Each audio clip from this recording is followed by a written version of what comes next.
After today, you'll never look at furniture the same. Today we're visiting George's Furniture, a family-owned and operated custom handmade furniture business where one craftsman takes one piece of furniture from start to finish. Let's go meet Juanita, George's daughter, and find out why George's Furniture makes us Rivertown proud.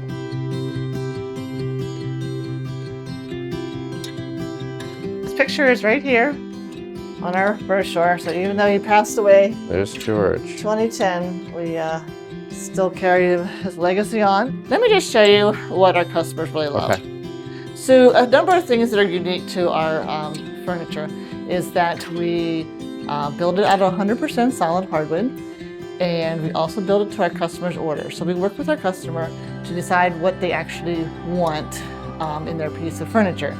Our extension tables is one of the things our customers really love, and that's the versatility. So this is actually a pretty large table. We can make them smaller as well, but they have an ability to get larger. So just by picking up the one end, pull it backwards. Whoa! That is actually only halfway. So how many? Oh my gosh. What? So this is a total of 8 leaves, or 8 feet of extension. Right over here actually is one style of our leaves to store the table leaves. I call this my open face. We have another one that has a door on it. It's more like a cabinet, but it takes care of the leaves, storing them upright with air circulation, which is the best for solid wood. We have 6 craftsmen in our shop. 3 of them have been with us over 30 years.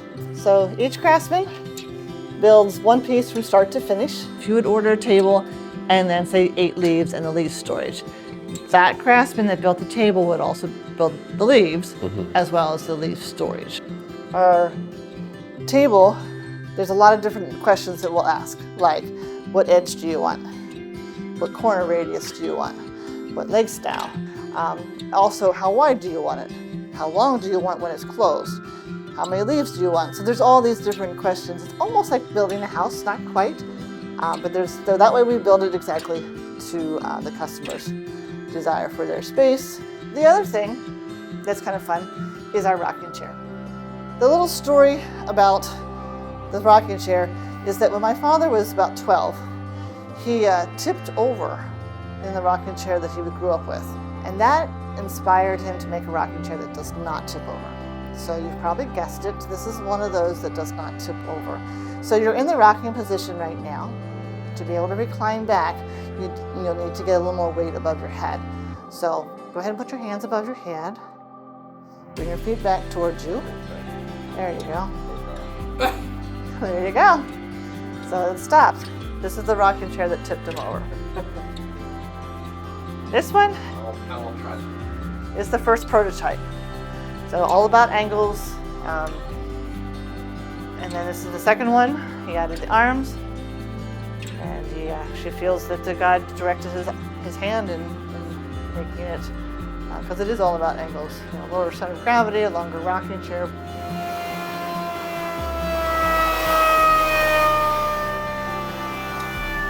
This is the big one.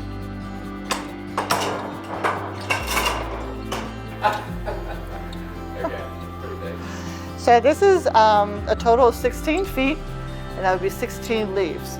So our customers can decide how large they want when it's closed, and then how many feet do they want. If we go beyond the 8 leaves, then we put the second support leg in the center, which is very crucial for support, and they can go at increments of 2. So 10, 12, 14, 16 leaves. So it's 16 feet for whatever size they start with. Here again, you've got a signature on the center leg there. And you may wonder how strong this table is. We actually did a strength test on our table after Christmas dinner with our craftsmen and their families. We actually brought them out, put about 5 leaves in the table, and then we had them stand on top of the table.